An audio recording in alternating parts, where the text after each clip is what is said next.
আমার ফেসবুক পেজে যখন ফরওয়ার্ড করার সাথে সাথে অন্যদের ভিডিওটা দেখি, তারা টাইটেল দেখি, তারার ভিডিওগুলো দেখি। তারার ভিডিও দেখলে ভাই হেলি লেটার কমেন্ট করিয়া যখন ভিডিওটা নিছে, তার ভিডিও উপরে কমেন্ট করার পরে 3টা কমেন্ট করি বা 2টা কমেন্ট করি। কমেন্ট করার পরে তার ভিডিওর নিচে যতগুলা ফেস আছে, সে ফেসবুকে ফেসে টাচ করি, আবার সে ধরনের একটা ভিডিও আসে। এখন একটা ভিডিওর মধ্যে খুব সুন্দর কমেন্ট করলাম, কমেন্ট করি সেটা ছাড় দিলাম। ছাড় দেওয়ার পরে আরেকটা ফেসে ঢুকি, সে একটা ফেসে ওদের এক ভাইয়ের এক রকমের কথা শুনছি, আরেক ভাইয়ের আর রকমের ভিডিও আছে। সে ভাইয়ের কথাই একই রকম। এখন একই রকম হলে একই রকম কমেন্ট হবে না? এখন একই রকম কমেন্ট হলে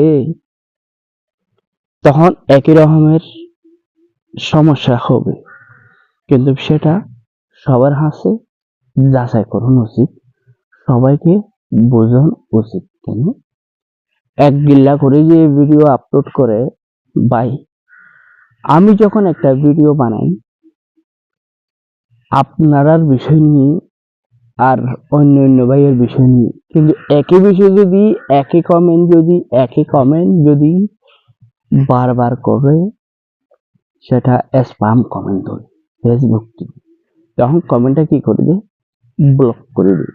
ভাই কমেন্ট যখন ব্লক করে দেয় তখন মনে অনেকটা চিন্তা জাগে।